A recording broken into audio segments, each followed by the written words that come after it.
Oi gente, tudo bem? Sejam bem-vindos a mais um vídeo aqui no canal. Se você gosta de conteúdo sobrenatural e casos misteriosos, se inscreve aqui para não perder nada e me siga nas minhas outras redes sociais que eu vou deixar na descrição do vídeo para vocês. E não se esqueça de deixar aquele like que ajuda muito aqui no canal, então chega de enrolação e bora pro vídeo de hoje.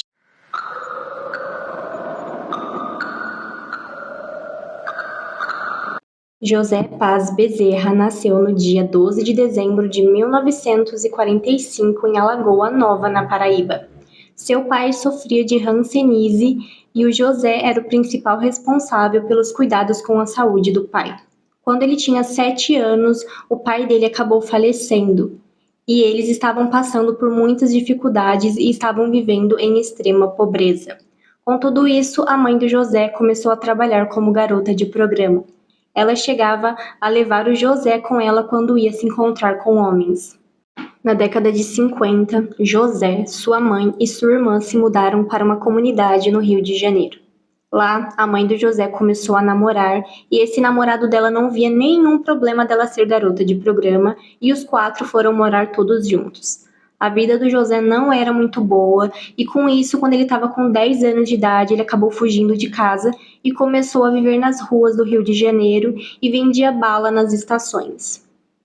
Na sua adolescência, José cometeu pequenos delitos, sendo muitas vezes internado em instituições correcionais para menores até completar 18 anos. Nessa época, ele se alistou no exército e lá ele começou a cometer pequenos furtos e foi desertado. Ele acabou desaparecendo até o final da década de 1960, quando ele foi encontrado em São Paulo. Em julho de 1970, aconteceu o primeiro crime. Na noite do dia 16, uma professora chamada Yolanda Pacheco, de 36 anos, pegou um táxi na Rua Augusto. Um motorista de casaco e cachecol atendeu o chamado. Ao invés de deixar ela no endereço que ela falou, ele disse que levaria ela até o Morumbi. Ela ficou muito assustada e conseguiu abrir a porta do carro e se jogou do carro em movimento. Ela foi até a delegacia e relatou tudo o que aconteceu. Mesmo com a denúncia e o retrato falado, a polícia não conseguiu identificar o suspeito até outubro de 1970. No dia 19 daquele mesmo mês, a polícia atendeu um chamado da população, onde um corpo de uma mulher foi encontrado em um terreno baldio no bairro Real Parque, no Morumbi. A vítima foi encontrada seminua, amordaçada com o próprio sutiã, seus braços e suas pernas estavam amarrados com um pedaço de meia de nylon que envolvia parcialmente o corpo e a região do pescoço, indicando que ela foi estrangulada. O rosto dela estava com muitos hematomas, tornando o rosto dela irreconhecível. Durante as investigações da perícia no terreno, eles encontraram o corpo de uma outra mulher nas mesmas condições que o primeiro. Por meio de impressões digitais, o Instituto de Identificação Criminal de São Paulo identificou as duas mulheres. A primeira vítima era Nilza Alves Cardoso, de 23 anos, e a segunda vítima era Wanda Pereira da Silva, de 27 anos. Em julho de 1970, o corpo de uma operária foi encontrado em um terreno baldio no quilômetro 23, na Vila Anchieta. Ela se chamava Cleonice Santos e tinha 23 anos. No dia 20, uma empregada doméstica chamada Ana Rosa dos Santos, de 47 anos, também foi encontrada sem vida no mesmo local. No dia 25, uma telefonista chamada Vilma Negri, de 35 anos, foi encontrado sem vida em um terreno baldio no Jardim Bonfiglioli, em Butantã. O que chamou a atenção das autoridades era a frieza do assassino, que largava as vítimas em terrenos baldios sempre da mesma maneira: nuas, amordaçadas, pés e mãos amarrados com pedaços de roupas e com índice de estrangulamento e violência sexual. A imprensa inicialmente começou a chamar esse criminoso de estrangulador de São Paulo. Esse criminoso tinha muita semelhança com o caso do monstro de Guaianeses que ocorreu no início de 1950 em São Paulo. Mesmo com os esforços da polícia, nenhuma pista foi encontrada até outubro de 1970. No dia 7 daquele mesmo mês, aconteceu um furto em uma mansão do Itaim Bibi. Um copeiro que trabalhava na casa acabou furtando joias avaliadas em 20 mil cruzeiros e desapareceu. A esposa dele trabalhava na casa como empregada doméstica. ela acabou sendo levada pela polícia para interrogatório. E durante esse interrogatório, a empregada doméstica, que se chamava Aparecida de Oliveira, falou para os policiais que o seu marido era o monstro do Morumbi.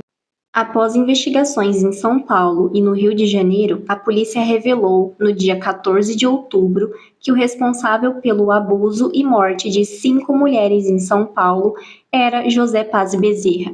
A polícia fez buscas na casa da Aparecida e lá eles encontraram recortes de jornais sobre os crimes, pertences das vítimas como brincos, roupas e colares. Durante o interrogatório, a Aparecida contou para as autoridades que em outubro de 1969, ela e o José moravam na Vila Mangalô, próximo à Vila Anhanguera. Nessa época, 2 mulheres foram encontradas sem vida pela polícia. Esses crimes foram cometidos pelo José. As vítimas eram uma professora chamada Senira Camorim, de 44 anos, ela foi encontrada em um terreno baldio, e uma vendedora chamada Alzira Montenegro, de 40 anos. Ela foi encontrada no mesmo terreno, mas ela foi morta por um tiro e não por estrangulamento. Enquanto a polícia estava investigando, o José conseguiu fugir para Guanabara, onde morava sua mãe e a sua irmã. A polícia fez buscas pelo estado e, com isso, o José desapareceu novamente. Ele conseguiu fugir e pegou carona com vários caminhoneiros até chegar em Belém em novembro de 1970, e lá ele cometeu mais crimes. Em 23 de dezembro, Maria Tereza Marvão, de 44 anos, foi encontrada sem vida em um terreno em uma estação de rádio. No mesmo dia, uma outra mulher não identificada foi encontrada dentro de um poço no mesmo terreno da estação de rádio. No dia 27 de setembro de 1971, ele fez outra vítima. Anibalina Martins, ela foi encontrada em um terreno baldio. Entre essas 3 vítimas, ocorreram outras 2 tentativas onde as vítimas conseguiram fugir e sobreviveram. No dia 9 de novembro de 1971, depois de um tempo sendo procurado, a polícia conseguiu encontrar o José e ele foi preso. A polícia encontrou documentos com o nome de Gilberto José Oliveira. Dados foram enviados para o Instituto de Identificação Félix Pacheco, no Rio de Janeiro, e foi confirmado que ele era o José, o monstro do Morumbi. O José foi levado para o presídio São José, em Belém. Lá, ele tentou tirar a própria vida, mas ele não conseguiu. Durante as investigações, ele confessou ter abusado e assassinado 24 mulheres no período de 1966 a 1971. No julgamento, o José foi condenado pelo assassinato de 7 mulheres e recebeu uma pena que ultrapassou 100 anos.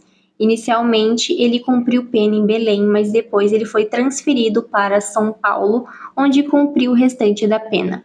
Em novembro de 2001, depois de cumprir 30 anos de prisão, ele foi solto aos 56 anos e não tem nenhuma informação do paradeiro do José.